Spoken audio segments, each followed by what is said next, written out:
Hello students, मैं चंद्र प्रकाश सोलंकी आपका apex classes के डिजिटल प्लेटफॉर्म पर हार्दिक स्वागत करता हूं।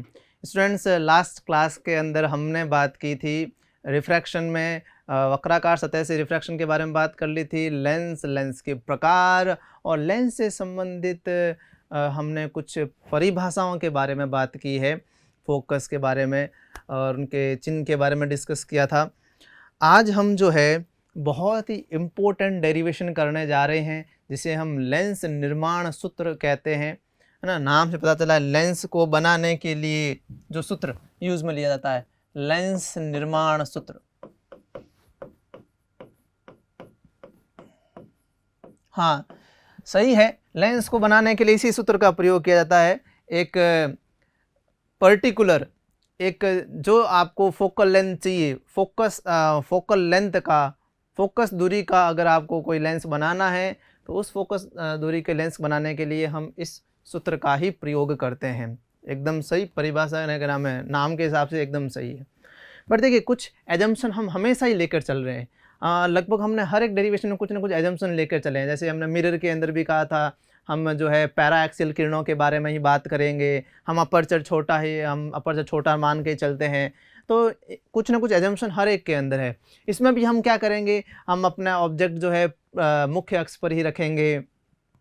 दूसरे बात, जो अपना फॉर्मूला बना रहे हैं वो पतले लेंस के लिए ही है, इस बात का ध्यान रखें। मोटे लेंस के लिए नहीं है हमारा फॉर्मूला, ठीक है। तो पतले लेंस के लिए क्या होता है, ऑप्टिकल सेंटर से डिस्टेंस ना लेकर भले आप सरफेस से डिस्टेंस ले लो, क्योंकि ऑप्टिकल सेंटर और सरफेस दोनों ही पास पास रहता है। इतना पतला होता है, ऑप्टिकल सेंटर और सरफेस का पॉइंट पास पास ही रहता है, तो उससे कोई फ़र्क भी नहीं पड़ता उससे।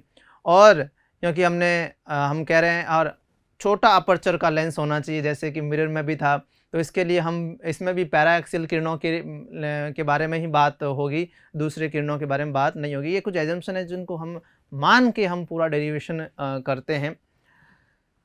अब हमारा सबसे पहले इस फॉर्मूले को डिराइव करने के लिए किसी भी लेंस का यूज़ ले सकते हैं। आप चाहें तो उत्तल लेंस, आप चाहें तो अवतल लेंस, दोनों में से किसी भी लेंस को ले सकते हैं। हम एक उत्तल लेंस ले लेते हैं। इसमें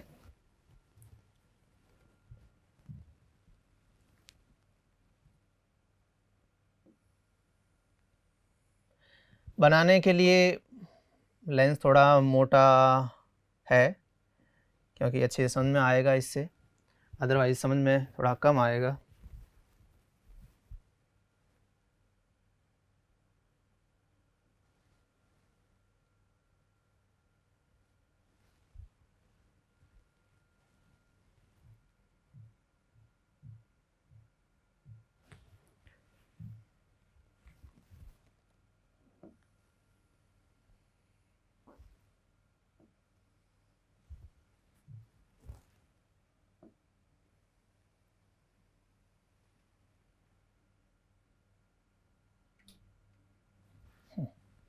ये हमने एक लेंस लिया है, मोटा में सिर्फ दिखाई दे रहा है। मैंने कहा ना, पतले लेंस के लिए बात हो रही है हमारी, ताकि हम क्या प्रकाश किरणों को अच्छे से देख सकें, और कोई रीज़न नहीं है इसका।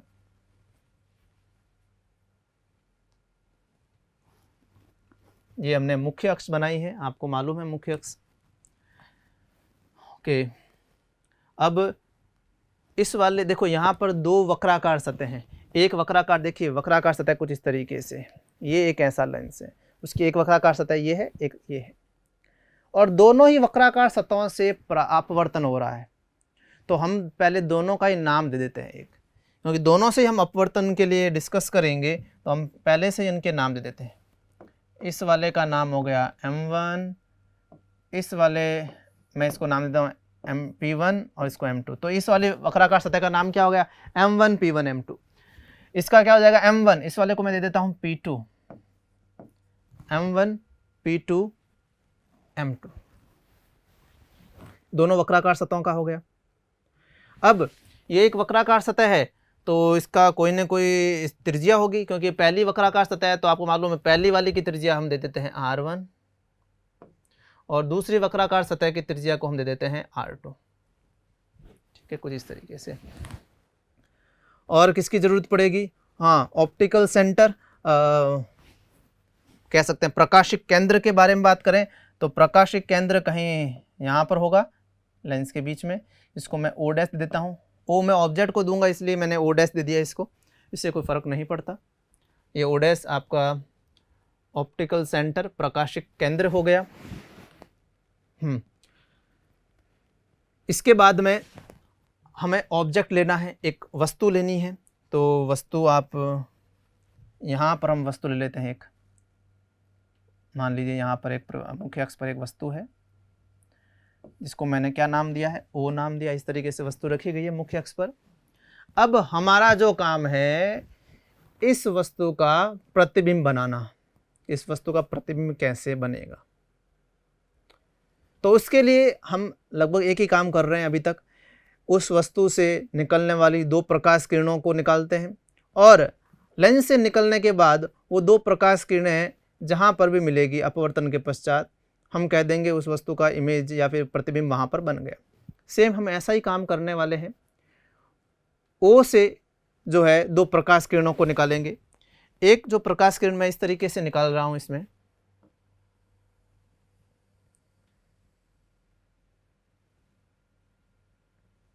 एक प्रकाश किरण देख सकते हैं आप इसे।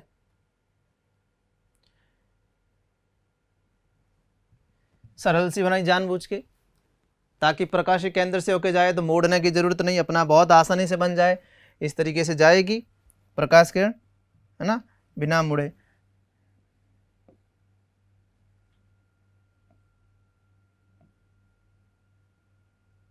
ठीक है, इस तरीके से बिना मुड़े ये प्रकाश किरण ऐसे चली जाएगी, क्योंकि प्रकाशिक केंद्र से होकर जा रही है। प्रकाशिक केंद्र की परिभाषा यही है, उसमें से निकलने वाली प्रकाश किरण बिना मुड़े या फिर वो क्या नाम है पार्श्व विस्थापन के साथ निकल जाती, दिशा नहीं बदलती। तो इस तरीके से जब इस तरीके से निकलेगी तो डायरेक्ट सीधी की सीधी पार हो जाएगी। एक तो बना दी, एक प्रकाश किरण का तो काम हो गया। अब एक और प्रकाश किरण को हमें बनाना है जो ओ से ही निकल रही है। अब उसके लिए हमारे पास कोई डायरेक्ट नहीं है तो हमें इस तरीके से एक और प्रकाश किरण लेनी पड़ेगी। ये कुछ इस तरीके से,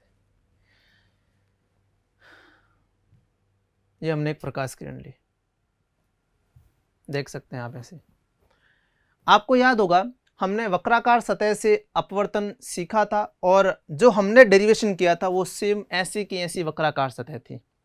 तो अब आपको ये समझाने की मुझे ज़रूरत नहीं है कि ए वाली प्रकाश किरण कैसे मुड़ेगी, क्योंकि पूरा डेरिवेशन हम कर चुके हैं। इस तरीके की वक्राकार सतह होती है, तब ये वाली प्रकाश किरण, हाँ उसके लिए पहले ये तो देख लें ये वाला कौन सा माध्यम है और ये वाला कौन सा माध्यम है। तो उसके लिए हमें माध्यम रख देना है। इस वाले माध्यम को हम मान लेंगे μ1, इस वाले को मान लेंगे μ2 और इस वाला अपना वापस क्या हो गया μ1। ऑब्वियस सी बात, अगर हवा में है तो यहाँ पर भी μ1 है तो यहाँ पर भी μ1 है। ये लेंस है ना, जैसे कांच की तरह दिखने वाला है, तो उसका एक अपना एक और अपवर्तनांक होगा जिसको मैंने क्या नाम दिया है μ2। ठीक है, इसका अपवर्तनांक सिर्फ इसका, इधर इधर वालों का सेम μ1। आप कहें तो इसको हम विरल मान लेते हैं, क्योंकि हम विरल से संबंधित हमने पहले भी किया तो ये विरल है। अब आपको तकलीफ नहीं होगी बताने में। सेम पहले वाली कंडीशन, आप इसको ना देखें, अभी इसको ना देखें, सिर्फ आप ये सोचिए एक प्रकाश किरण इस पर इस वक्राकार सतह पर ऐसे आ रही है, उत्तलाकार वक्राकार सतह है और अब विरल से सघन में प्रवेश कर रही है तो कैसे मुड़ेगी, इस तरीके से बैंड हो जाएगी। ये बताने की जरूरत नहीं, क्योंकि हमने इसका डिस्कशन अच्छे से कर लिया है।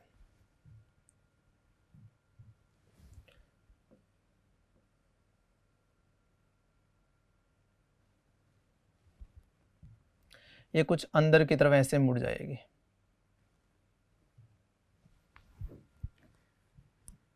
ये ऐसे इनका मुड़ना हो जाएगा। ठीक है, अब जो है यहाँ पर मैंने रोक दिया, क्यों? क्योंकि यहाँ से फिर से अपवर्तन की घटना होगी, फिर से यहाँ पर अपवर्तन होगा, क्योंकि ये अब μ2 से μ1 वाले पदार्थ में घुस रहा है। यहाँ पे अपवर्तन होगा तो यहाँ हम अपवर्तन करेंगे। मैंने आपको कल लास्ट क्लास में बताया था अपवर्तन दोनों ही वक्राकार सतह पर होता है, तो एक्चुअल में अपवर्तन ऐसे हो रहा है। ठीक है कि नहीं? तो वास्तव में अपवर्तन आपको दिख रहा है एक लेंस से, वो आप ध्यान रख लें।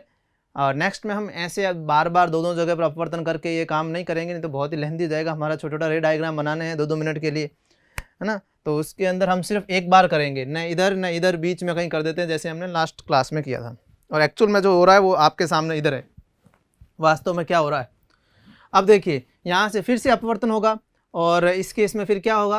अब आपको ये मैंने बताया नहीं कि अब इसके हिसाब से कैसे मुड़ेगी, बट अपन डिसाइड कर सकते हैं कि अब कैसे मुड़ेगी। मुड़ने को ऐसे भी जा सकती है, ऐसे भी जा सकती है। तो उसके लिए आप खुद ही सोचिए कि इसका हमें मुड़ने का स्टाइल समझना है। तो सबसे पहले इस पर अभिलंब बनाना पड़ेगा, फिर हम देखेंगे अभिलंब बन गया तो फिर देखेंगे कौन से मीडियम से कौन से मीडियम में जा रही है, फिर हम देखेंगे अभिलंब से दूर हटाना है या फिर अभिलंब की तरफ मोड़ना है।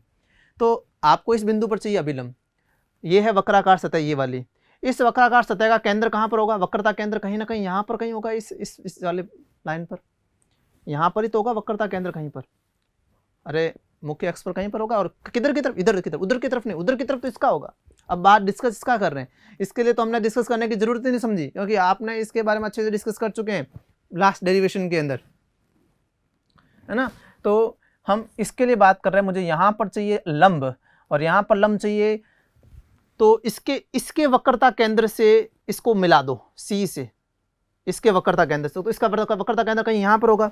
तो अभी मैं रफ बना देता हूँ, ये ऐसे मैंने इस तरीके से, ये देखिए ये मैंने क्या बनाया, अभिलंब बना दिया। वहाँ पर मैंने क्या मान लिया, इसका वक्रता केंद्र उधर ही कहीं होगा, इधर नहीं तो यहाँ पर होगा, यहाँ पर होगा और तो कहाँ पर होगा। मिला दिया, इसको यहाँ से मिलाया तो ये वक्रता केंद्र बन गया। ये एंगल हो गया आई, देख पा रहे होंगे। ये बेचारी इधर से जाने वाली थी, अब ये जा नहीं पाएगी ऐसे सीधी। अब ये जहाँ कहाँ से कर रही है, सघन से। ये देखिए ये वाला माध्यम सघन है और जाना है इसको विरल में, अभिलंब से दूर हटेगी। तो इस तरीके से जाना है नहीं। अब इस तरफ से या तो इसको ऐसे मुड़ना है या ऐसे मुड़ना है। ऐसे मुड़े तो अभिलंब की तरफ मुड़ना होता है और ऐसे मुड़े तो अभिलंब से दूर भागना होता है। एक्चुअल में अभिलंब से दूर ही तो भागेगी, अभिलंब से दूर हटके तो जाएगी, क्योंकि ये जा रही सघन से विरल माध्यम है, इसीलिए ये प्रकाश किरण ऐसे जाएगी अभिलंब से दूर भागते हुए। इस बार और मोड़ेंगे नीचे की तरफ, है ना। तो हम कोई भी काम अपनी मर्जी से नहीं कर रहे हैं, सब कुछ रूल के हिसाब से किया जा रहा है। और ये सब चीज़ें अब बनाएंगे नहीं हम, ये हम डायग्राम में शो नहीं करते हैं, तो डायग्राम बहुत ख़राब बन जाएगा अपना। अब हमें मालूम है कैसे मोड़ना है, इसको नीचे की तरफ मोड़ना है।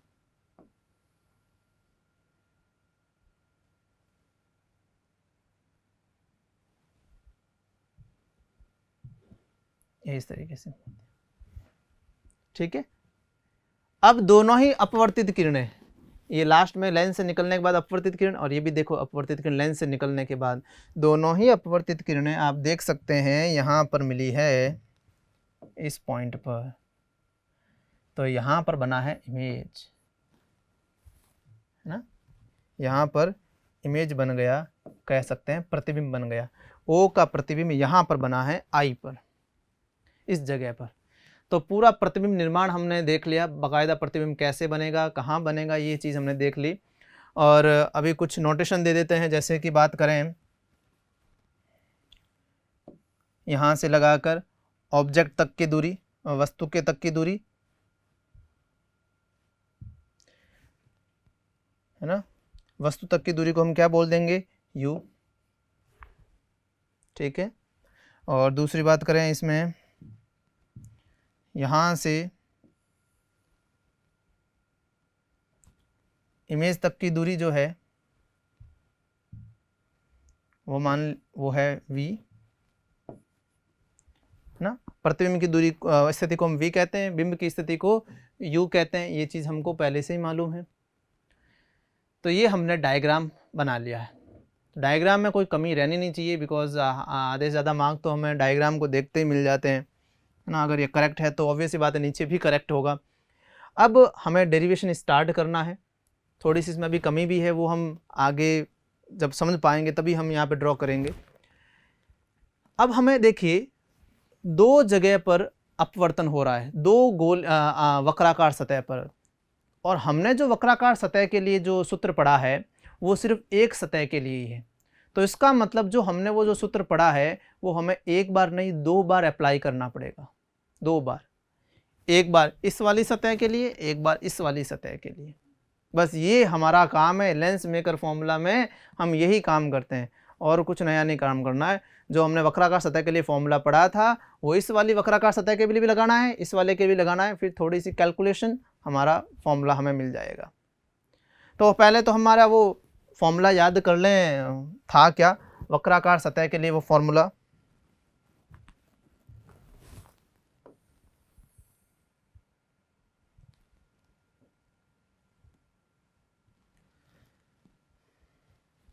वो फॉर्मूला कुछ इस तरीके से था,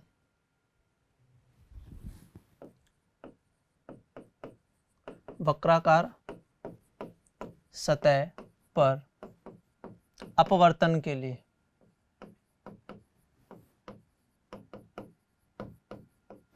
फॉर्मूला ये था μ2/v minus μ1/u μ2 minus μ1/r। ये हमारा फॉर्मूला था एक वक्राकार सतह के लिए। ये फॉर्मूला हम दोनों के लिए लगाएंगे, इस पहले वाली सतह वक्राकार सतह के लिए, दूसरे वाले के लिए।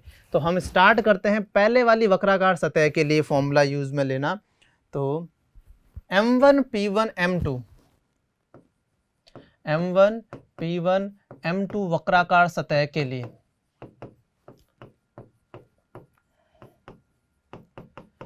तो देखते हैं m1 p1 m2 वक्राकार सतह के लिए दूसरे माध्यम का अपवर्तनांक क्या होता है, प्रतिबिंब की स्थिति क्या होती है, पहले माध्यम का अपवर्तनांक क्या होता है, बिंब की स्थिति क्या होती है, और उसके लिए वक्रता त्रिज्या क्या होती है। ये हम पहले डिसाइड कर लेते हैं ताकि हम डायरेक्ट वैल्यू ही रखनी पड़ेगी, हमें डिसाइड करते हैं। तो जब हम इस वाले वक्राकार सतह के लिए बात कर रहे हैं तो हम ये मान के चलेंगे इससे प्रकाश किरण आई है और इसके अंदर घुस गई है। अब यहाँ पर कुछ भी नहीं हो रहा, ये है ही नहीं, क्योंकि हमें सिर्फ ये पढ़ना है कि अकेला जब ये वक्राकार सतह हो, सिर्फ अकेला ये वक्राकार सतह हो, तब क्या हो रहा होगा। तो इसके लिए फिर इसको गायब करो, क्योंकि जो आई जो बन रहा है सिर्फ इस अकेले के वजह से नहीं बन रहा है। अगर ये अकेला होता तो यहाँ पर क्या प्रतिबिंब बनता क्या? नहीं बन सकता यहाँ पर प्रतिबिंब, ये आपको मालूम, क्योंकि यहाँ पर अपवर्तन होता ही नहीं। तो इसलिए आपको तो सिर्फ इसके लिए ही पढ़ना है। तो सिर्फ आप यही सोचें कि यही है आपके पास, इसी के लिए सूत्र चाहिए ना।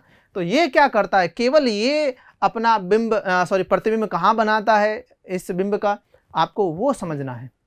तो उसके लिए हम क्या करेंगे, हम इसको भूल जाएंगे। तो जब आप इसको भूल जाएंगे, प्रकाश किरण इस पर कैसे आई, यहाँ से आई, और कैसे जा रही है, यहाँ ऐसे जा रही है। अब मैंने कहा ना इसको मानना ही नहीं है, ये है ही नहीं। तो आप कहेंगे प्रकाश किरण सर ऐसे ही जा रही है, आगे से आगे, आगे से आगे, आगे से आगे, यहाँ पर मिल रही है। तो एक्चुअल में जो इमेज बनेगा, अगर ये नहीं होता तब जो इमेज बनता, प्रतिबिंब बनता, वो यहाँ पर नहीं बनता, यहाँ पर बनता, जो कि मैं अभी बता रहा हूँ आपको।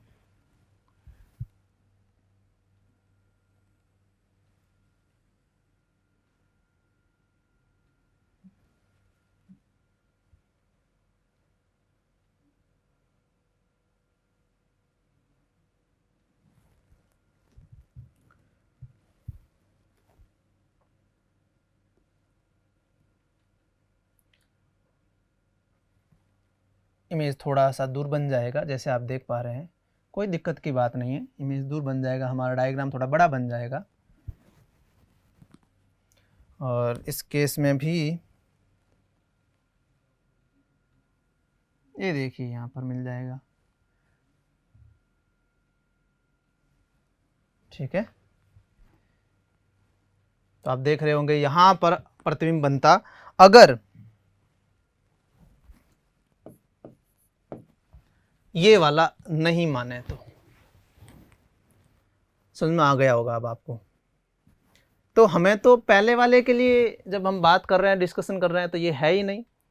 तो अब पहले वाले के लिए देखना है कि इसके लिए, इस वाले जब अपवर्तन हुआ, यहाँ पर जब अपवर्तन हुआ, तो उस समय वस्तु कहाँ थी, उस समय प्रतिबिंब कहाँ है। तो हमेशा ध्यान रखना वस्तु कहाँ है। तो आप देखिए आपतित किरण कहाँ से आ रही है, सारी आपतित किरणें कहाँ से आ रही है। जिस एक बिंदु से आपतित किरणें आ रही है उसे हम कहेंगे आप ऑब्जेक्ट है। तो यहाँ ये इस पर आ रही थी, ये आपतित किरण थी, तो कहाँ से आ रही है देखा, ये वाली आपतित किरण को भी पीछे बढ़ाया, कहाँ से आ रही है देखा, ये रहा देखो वो बिंदु, हमने कहा ये वस्तु है। तो इस वाली सतह के लिए वस्तु ये है। आपतित किरणें वास्तव में इस बिंदु से आ रही है, पीछे बढ़ाने पर वास्तव में मिली ना वहाँ पर, तो इसके कहेंगे वास्तविक प्रतिबिंब। ओके, सॉरी, वास्तविक बिंब, प्रतिबिंब नहीं, वास्तविक बिंब, वास्तविक वस्तु। अब जब हमें देखना है कि प्रतिबिंब कहाँ पर बनेगा, तो हम कहेंगे यहाँ से निकलने के बाद आप सारी अपवर्तित किरणें कहाँ से निकल रही है, कहाँ जा रही है, यहाँ से निकलने के बाद, यहाँ से निकलने के बाद सारी अपवर्तित किरणें यहाँ पर जा रही है, जब इसको नहीं कंसिडर करें तो इस वाले के लिए प्रतिबिंब ये रहा I डैश। तो आपको मालूम चल गया होगा प्रतिबिंब क्या है, इसके लिए बिंब क्या है। बट आप देखिए प्रतिबिंब क्या वास्तविक है, क्या वास्तव में यहाँ पर I डैश जगह पर क्या प्रतिबिंब बना है O का, नहीं। तो प्रतिबिंब है यहाँ पर, बट इसके लिए कैसा हुआ, आभासी प्रतिबिंब। अब इसके लिए बात की जाए, ये वस्तु वास्तविक परंतु प्रतिबिंब आभासी, तो ये चीज़ यहाँ पर लिख देनी चाहिए, क्योंकि नेक्स्ट वाले के अंदर कुछ उल्टा है।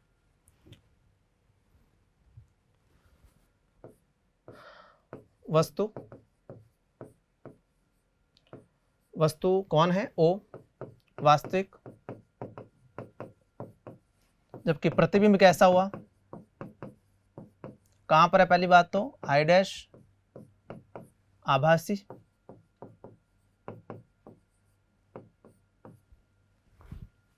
ठीक है। अब हम इस फॉर्मूले के अंदर वैल्यू पुट करेंगे, और हाँ, यहाँ से यहाँ तक की जो दूरी है ये भी एक तरह का प्रतिबिंब है, तो ये भी प्रतिबिंब की स्थिति हुई। इसको भी मैं V से डिनोट करूंगा, क्योंकि पहले से V दे चुका हूं, तो V नहीं दूंगा, V डैश दूंगा।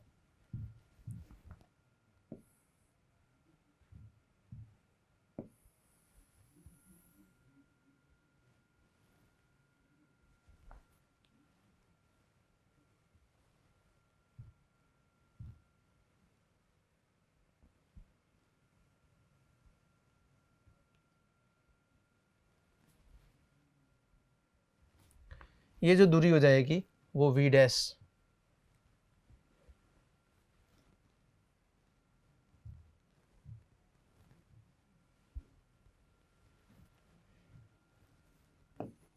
ये V डैश, मान लिया V डैश है ये ना।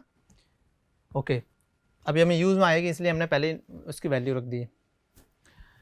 अब हमें इस वाले फॉर्मूले में इस वाली वक्राकार सतह के लिए हमें फॉर्मूला रखना है, ऊपर रखना है μ2। तो ऐसे नहीं, हाँ μ2 पड़ा है हम इसको μ2 रख दें, ऐसा नहीं, यहाँ पर ऐसे नहीं समझते। हमेशा ये ध्यान रखें, μ2 का मतलब दूसरे माध्यम का अपवर्तनांक, दूसरे माध्यम में मतलब जिस माध्यम में किरणें चली गई है, प्रकाश किरणें। तो आप खुद ही देखिए, देखो यहाँ से आने के बाद अपवर्तित किरण इस वाले माध्यम में गई है, कौन सा माध्यम, μ2। तो दूसरा माध्यम μ2 हुआ, पहला माध्यम μ1 हुआ, जो कि जैसा फॉर्मूले में है वैसा का वैसा है, तो इसमें तो कोई दिक्कत की बात नहीं है। बट नेक्स्ट वाले में दिक्कत आ जाएगी।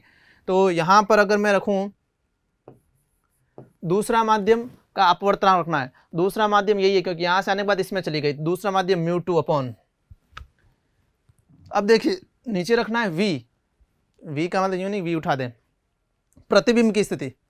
तो प्रतिबिंब की स्थिति, इसके लिए प्रतिबिंब ये रहा, और प्रतिबिंब की स्थिति उसके लिए क्या है, V डैश, V नहीं, माइनस μ1 पहला माध्यम μ1 अपॉन U, मतलब बिंब की स्थिति, बिंब यहाँ पर इसके लिए यही है, तो यहाँ से यहाँ तक स्थिति उसके U ही है, इक्वल्स टू। जब आप μ2 और μ1 देख लें, तो आप भी यहाँ पर μ2 माइनस μ1 रख दीजिए, और अगर यहाँ पर μ1 और μ2 हो तो μ1 माइनस μ2 यहाँ पर रख देंगे, और यहाँ पर नीचे रखना है वक्रता त्रिज्या उसकी जिसके थ्रू अब रिफ्रैक्शन हो रहा है, अपवर्तन हो रहा है, तो ये वाला ये है, इसकी वक्रता त्रिज्या क्या है, R1, तो यहाँ पर रख दिया R1। तो देखो बहुत ही आसानी से मिल गया समीकरण नंबर 1। इस वाले के लिए हमने पढ़ ली पूरी बात। अब हम डिस्कस करेंगे इस वाले के लिए M1 P2 M2 क्या कह सकते हैं, वक्राकार सतह के लिए। M1 P2 M2 वक्राकार सतह के लिए।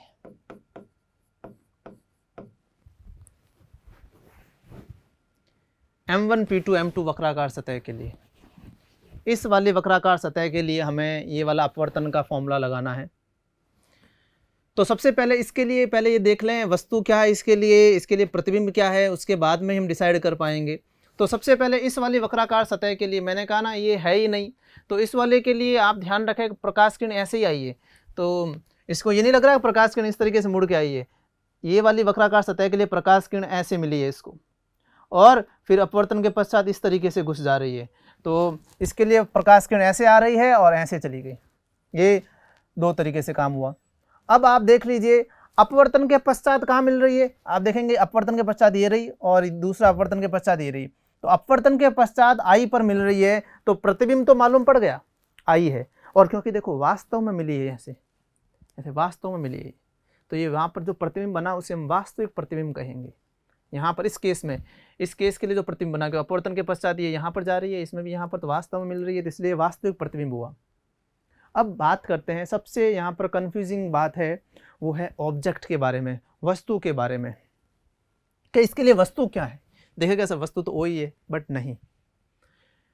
मैंने कहा था वस्तु के लिए हम क्या कहेंगे कि आपतित किरण जो है, जितनी भी आपतित किरण है वो किस बिंदु से आई है। पीछे बढ़ाने पर वापस को बैकवर्ड कर देंगे, देखेंगे आपतित किरणें कहाँ से आ रही है, तो इसको पीछे बढ़ाए आपतित किरण। क्योंकि देखो प्रतिबिंब के लिए हम अपवर्तित किरणों को लेकर चलते हैं, उसको समझते हैं कि अपवर्तित किरण कहाँ जाएगी अपवर्तन के पश्चात, और अगर बिंब के लिए तो आपतित किरण कहाँ से आई है, सारी आपतित किरणें जिस बिंदु से आई है हम कहेंगे वो बिंब है, वो वस्तु है।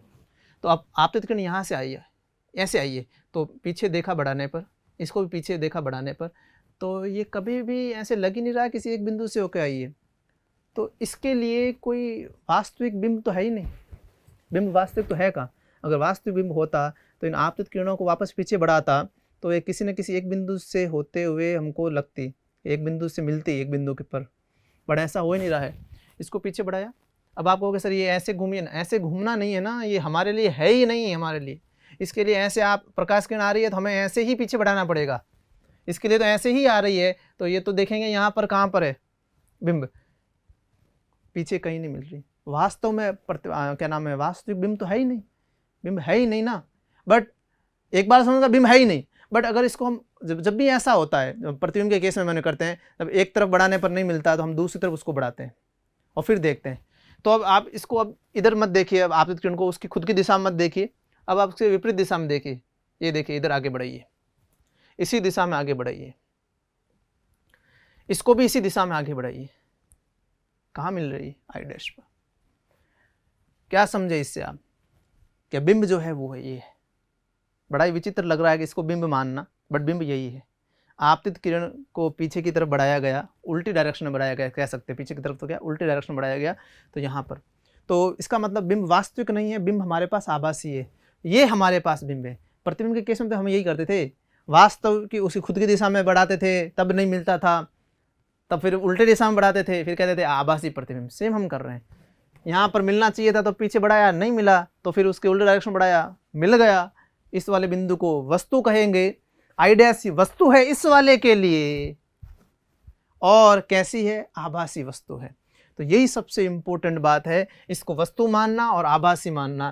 तो इसके लिए प्रतिबिंब तो ये हो गया, बिंब आभासी बिंब, इसके लिए बिंब तो हो गया आई डैश जो कि है आभासी, और प्रतिबिंब इसके लिए क्या हो गया, प्रतिबिंब हो गया आई जो कि है वास्तविक।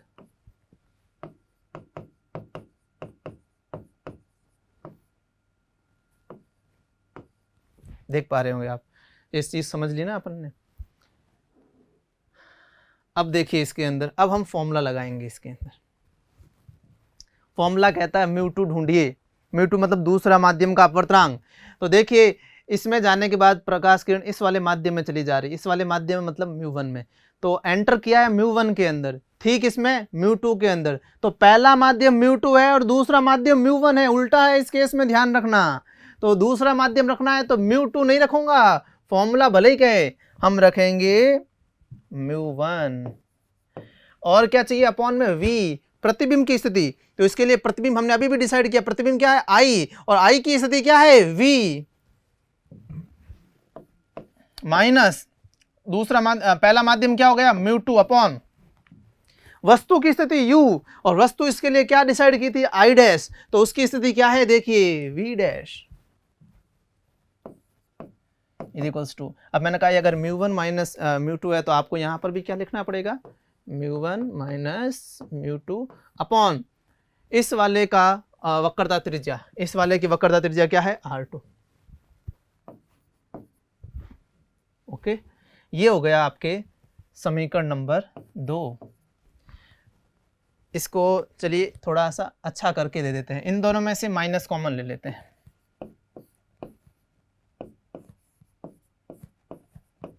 माइनस कॉमन लीजिए इन दोनों में से, माइनस, तो क्या बन गया, μ2 माइनस μ1। इसको दे देते हैं समीकरण नंबर 2। समीकरण नंबर 2। अब समीकरण 1 को देखें अच्छे से, इसलिए हमने कॉमन इसीलिए लिया ताकि यहाँ पर μ2 माइनस μ1 है तो 2 के अंदर भी μ2 माइनस μ1 बन जाए, बस ये है, और कोई दिक्कत की बात नहीं। अब समीकरण 1 और 2 को जोड़ दीजिए,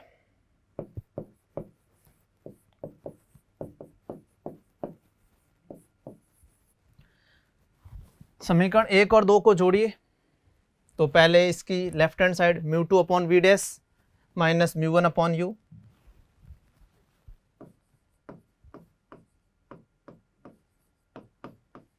प्लस इसकी भी लेफ्ट हैंड साइड ऐड कर दीजिए इसमें,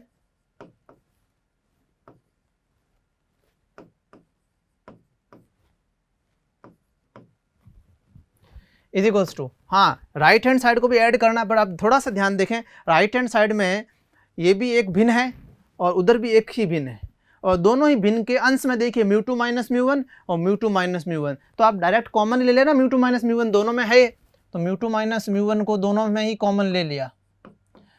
जब उसमें से μ2 माइनस μ1 कॉमन लिया तो बचा इसमें 1/r1, और इसमें से μ2 माइनस μ1 कॉमन लेंगे तो बचेगा माइनस का 1/r2। ठीक है, अब आप देखिए क्या कुछ कैंसिल हो रहा है क्या नहीं। आप देखेंगे μ2 अपॉन v डैश से ये कैंसिल हो गया, प्लस माइनस क्या बचा फिर, μ1 अपॉन v, ये माइनस μ1 अपॉन u, या वहाँ पर तो μ2 minus μ1 upon 1/r1 minus 1/r2। इन दोनों में μ1 कॉमन है तो μ1 कॉमन ले लीजिए, μ1 1/v माइनस 1/u। इसमें μ1 कॉमन नहीं है तो भी लीजिए, μ1 कॉमन नहीं है तो भी लीजिए, इसमें से है कॉमन ले लिया, 1 बचा, इसमें नहीं था तो अब जब अगर इसमें फोर्सफुली कॉमन लेंगे तो आपको मालूम है क्या होगा, μ2 अपॉन μ1 हो जाएगा। ठीक है, जानबूझ के लिया था कि μ1 दोनों तरफ कट हो जाए, है ना। तो यहाँ पर भी मैंने कॉमन लिया, यहाँ पर नहीं था तो μ1 का भाग दे दिया, यहाँ पर था तो 1 लगा दिया, 1/r1 माइनस 1/r2। भले ओपन करके देख लीजिए, वापस यही बनेगा इसमें। तो ये देखिए μ1 से μ1 कैंसिल हो गया। अब इसको ढंग से लिख दीजिए, 1/v minus 1/u is equals to μ2 upon μ1 minus 1। अच्छा, इसको थोड़ा और अच्छे से लिख दें फिर तो, μ2/μ1 दूसरे माध्यम का प्रथम माध्यम के सापेक्ष अपवर्तनांक को हम क्या लिखते हैं, μ2 1। तो अब मैंने ऐसे लिखा इसको, μ2 अपॉन μ1 को μ2 1 लिखा, माइनस 1 1/r1 माइनस 1/r2। ये देखिए आपको मिला, इसको भी मैं समीकरण नंबर 3 दे देता हूं, काम आ सकता है अपना आगे। अब हमें यहाँ पर एक कंडीशन माननी है। आप खुद ही देखिए कि जब वस्तु अनंत पर हो, जब वस्तु अनंत पर हो तो आप बताइए उस समय प्रतिबिंब कहाँ पर बनेगा। जब वस्तु अनंत पर है तो प्रतिबिंब कहाँ पर बनता है, फोकस पर, है ना, उसके फोकस पर। नहीं पता है तो अपन नीचे आगे इमेज फॉर्मेशन के अंदर ये देख लेंगे, नेक्स्ट क्लासेज में हम इमेज फॉर्मेशन करेंगे, प्रतिबिंब निर्माण करेंगे तो अपने पता चल जाएगा। तो जब वस्तु अनंत पर होती है, वस्तु का अनंत पर होने का मतलब क्या है, वस्तु का अनंत पर होने का मतलब है आपने u को क्या माना है, इन्फिनिटी। अब क्योंकि मैं चिन्ह के साथ मान रखने वाला हूं इसलिए माइनस इन्फिनिटी रखा, इस तरफ होगा ना कहीं वस्तु इस तरफ होगी तो माइनस इन्फिनिटी, वस्तु होगी अनंत पर तो हमने u माना अनंत। तो प्रतिबिंब कहाँ बनेगा, प्रतिबिंब कहाँ बनेगा, मतलब हम v जानना चाह रहे हैं तो मैंने कहा प्रतिबिंब बनेगा फोकस पर, यहाँ पर जब वस्तु अनंत पर होगा इस तरफ माइनस अनंत, तो प्रतिबिंब कहाँ बनेगा, इस तरफ फोकस पर बनेगा, प्लस f पॉजिटिव। ये चीज़ आपको समझ में आती है। चिन्ह परिपाटी तो आपके वही है जो दर्पण में थी इसमें, है ना। अब ये मान यहाँ पर आप रख दीजिए, 1/f माइनस 1/u की जगह मैंने लिख दिया माइनस अनंत।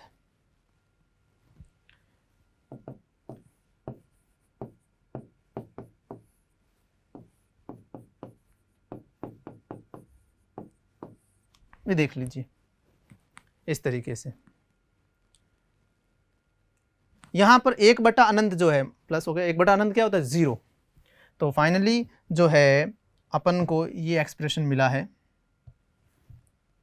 1/f बराबर μ21 माइनस 1 1/r1 माइनस 1/r2। ये हमारा जो है लेंस निर्माण सूत्र है, ये फाइनली लेंस निर्माण सूत्र है। अब क्या होता है, हम जिस भी फोकस दूरी का लेंस बनाना चाहते हैं इस सूत्र का प्रयोग करके बनाते हैं, उस हिसाब से R2 और ये अपवर्तनांक को एडजस्ट करके रखते हैं ताकि हमको वो वाली फोकस दूरी का लेंस मिल सके। और आप कह सकते हैं पतले लेंस के लिए है ना, छोटे अपर्चर के लिए है, छोटे द्वारक के लिए। तो ये पतले लेंस के लिए आपको आपके सामने है लेंस निर्माण सूत्र पतले लेंस के लिए।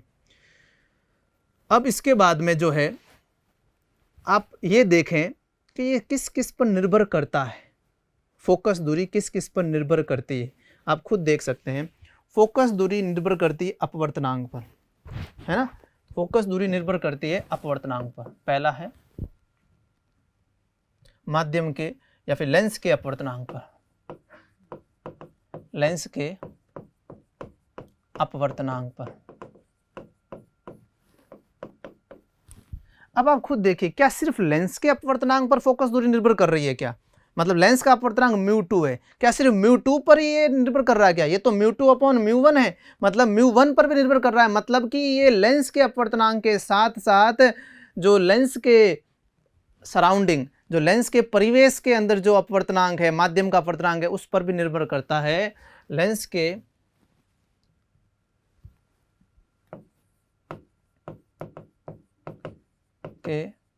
बाहर के माध्यम के अपवर्तनांक पर।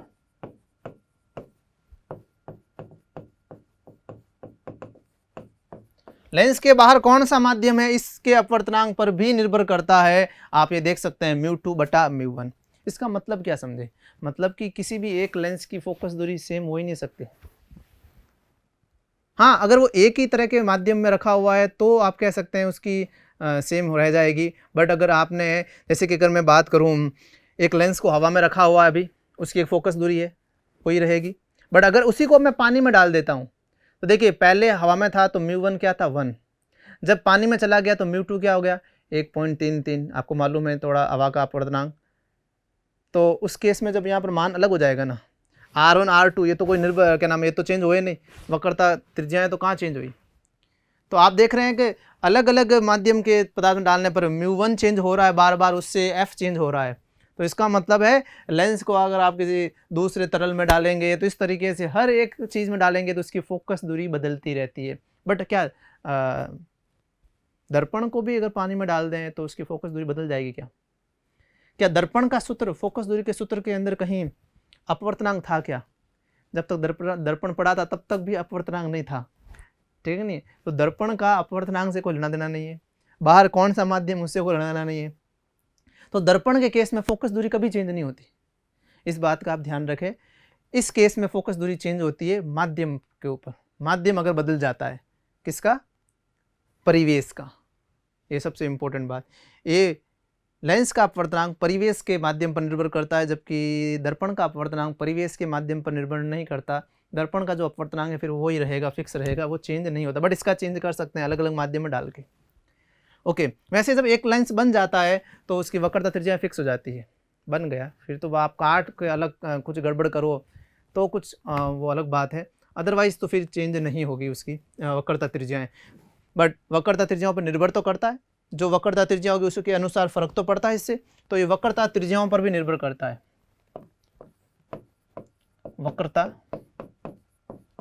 त्रिज्याएं, इस पर भी निर्भर करता है कि वक्रता त्रिज्याएं क्या है। देख सकते हैं दोनों ही वक्रता त्रिज्याओं पर निर्भर करता है। फोकस दूरी, अगर वक्रता त्रिज्या बदलती है, ऐसे एक लेंस बन ज़्यादा नहीं चेंज होता, अगर आप चेंज करते हो काट कर, है ना, डिस्कस कर लेंगे हम इसके बारे में भी, 2-3 बातें करेंगे अच्छे, तो भी बदल सकता है वक्रता फोकस दूरी। सबसे बड़ी कन्फ्यूजन की बात जो है, जब क्या नाम है रे डायग्राम बनाने को बच्चों को देते हैं तो बच्चे क्या करते हैं, उस केस में रे डायग्राम बनाएंगे तो दर्पण बनाएंगे, इसमें लेंस बनाएंगे, और लेंस बना के जैसे दर्पण में कैसे करते थे, ये अगर मैं कहता हूँ बच्चों को, ये अगर C है, वक्रता केंद्र है इस वाले का C1 या C2 जो भी है, तो बच्चों को कहूँगा फोकस कहाँ बनाओगे, तो ये वो यहाँ पर बनाएंगे लेंस के लिए भी। बट आप भूल रहे हैं, वहाँ पर हमने बीच में फोकस इसलिए बनाया था वक्रता त्रिज्या के बीचों बीच में, क्योंकि हमारे पास वो ऐसा एक्सप्रेशन, ऐसा व्यंजक प्राप्त हुआ था F = R/2। क्या आपको इस केस में ऐसा मिला क्या? फोकस दूरी और वक्रता केंद्र के बीच में संबंध तो है ये, क्या ऐसा कुछ संबंध है यहाँ पर F = R/2? नहीं। तो इस केस में आप ऐसा बिल्कुल भी नहीं करेंगे, ये कंपलसरी, ये जरूरी नहीं हो कि बीच में ही हो हमेशा, है ना। तो इस केस में ऐसा नहीं है, क्योंकि ऐसा कोई संबंध हमें नहीं मिलता। तो सिर्फ वो क्या नाम है दर्पण के लिए ही काम में लेते हैं वो चीज़, एकदम बीचों बीच में फोकस को रखने का वक्रता त्रिज्या के, यहाँ पर हम काम में वो नहीं लेंगे, ठीक है, हमेशा वो चीज़ नहीं रह सकती। ये बात आप समझ गए होंगे। दर्पण से भी हमने तुलना कर दी, कब कब चेंज हो सकती है फोकस दूरी, किन किन पर निर्भर करती है। और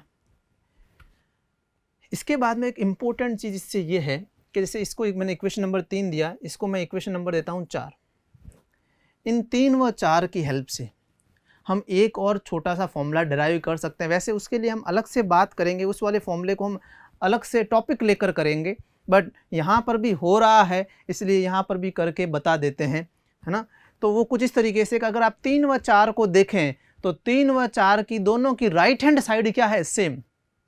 तो अगर जिनकी राइट हैंड साइड सेम होती है तो उनकी लेफ्ट हैंड साइड भी तो सेम होती है। तो लेफ्ट हैंड साइड क्या है, 1/f = 1/v - 1/u। देख लीजिए, जिनकी राइट हैंड साइड सेम है उनकी लेफ्ट हैंड साइड भी सेम रहेगी। ये कोई एरा गैरा फॉर्मूला नहीं है, इसे हम बोलते हैं लेंस सूत्र, लेंस समीकरण, ठीक है। तो ये एक ही तरह के डेरिवेशन से हमने दोनों ही डेरिवेशन, मतलब थ्योरी एक ही थी, उससे हमने दोनों ही डेरिवेशन कर लिए, दोनों ही 2 सूत्र हमने व्युत्पत्ति कर लिए।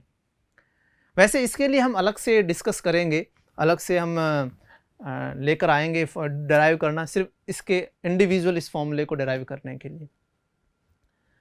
तो स्टूडेंट्स, आज हमने, आप देख सकते हैं, लेंस निर्माण सूत्र को पढ़ा है, उससे रिलेटेड जो भी थ्योरी थी उसके बारे में डिस्कस किया, है ना, और किस किस पर डिपेंड करता है, कैसे ये चेंज होता है। हमने मिरर के साथ भी कंपैरिजन कर लिया है इसका, है ना, क्योंकि मिरर के साथ कंपैरिजन कर कई बार क्वेश्चन पूछ लेते हैं, जो मैंने अभी 2-3 बातें डिस्कस की उनसे रिलेटेड कई बार क्वेश्चन आए हुए हैं।